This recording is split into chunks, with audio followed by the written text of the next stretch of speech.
सर्वप्रथम भारत मातेला वंदन करतो। सर्व माझे दिव्यांग बांधव दुधनूर धुलेली मतदारसंघातून आलेले व नायगाव तालुक्यातून आलेले सर्व माझे दिव्यांग बांधव शेतकरी बांधव सर्वप्रथम यांचा आभार मानतो। आपल्याला एकदा जोरदार नारा द्यायचा, बोल भारत माता की जय, बोल भारत माता की जय। शेतकरी एकजुटीचा विजय असो, शेतकरी एकजुटीचा विजय असो। धन्यवाद। आज आदरणीय त्या महाराष्ट्राचे सम्राट म्हणलं तरी चालते आदरणीय बच्चूभाऊ कडू साहेबांनी 10 दिवसापूर्वी पदयात्रा काढली होती। शेतकऱ्यांसाठी, कष्टकऱ्यांसाठी, गोरगरिबासाठी आणि माझ्या दिव्यांग बांधवासाठी। ते एक सांगतो या सरकारला, शेतकऱ्यांचा 7-12 कोरा झाल्याशिवाय आम्ही थांबणार नाही, हे लक्षात राहू द्या। देवेंद्र फडणवीस साहेबांना काय म्हटलं होतं, आम्ही 7-12 कोरा करू। 7-12 कोरा केला का तुम्ही?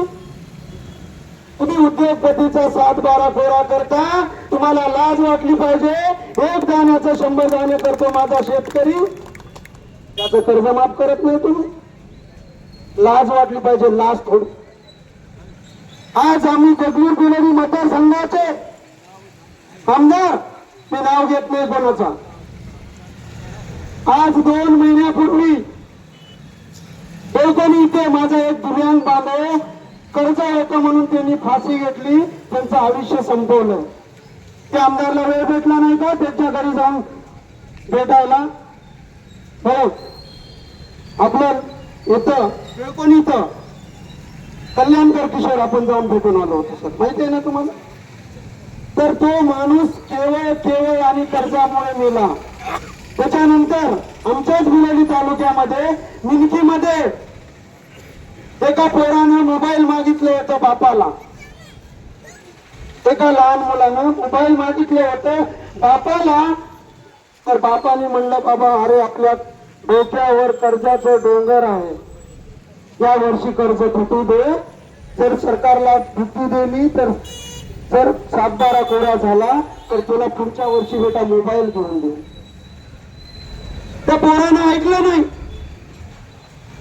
घरून गेला निघून आणि जाऊन सकाळ फाशी घेतला साहेब झाडाला, हो फाशी घेतला।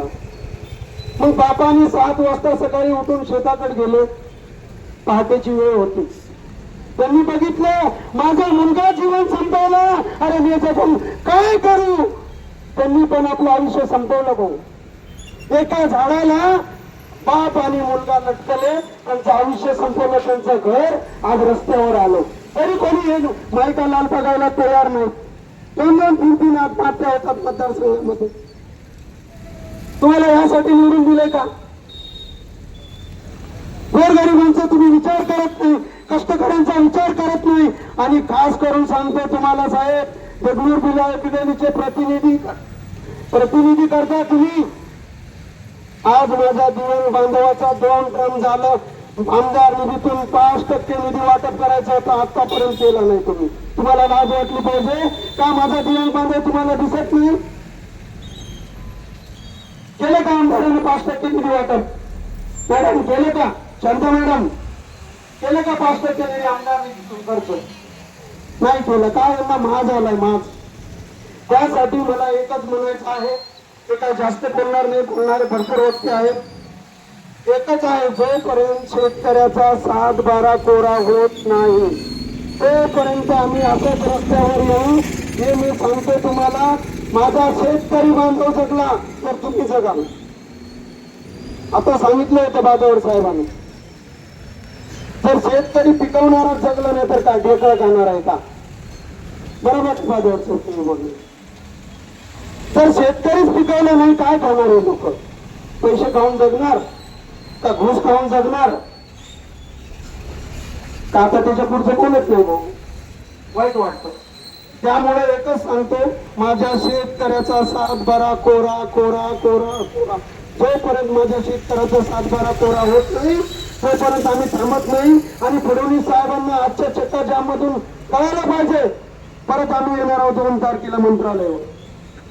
तोपर्यंत माझ्या शेतकऱ्याचा सातबारा कोरा झाला ठीक आहे, नाहीतर आम्ही डायरेक्ट मंत्रालय ताब्यात घेणार आहोत साहेब, हे लक्षात राहू द्या. आणि दुसरी गोष्ट, आम्हाला प्रशासनाने खूप शांततेपणे आम्हाला सहकार्य केलं, त्याबद्दल धन्यवाद करतो आणि थांबतो. जय हिंद, जय महाराष्ट्र, जय प्रहार.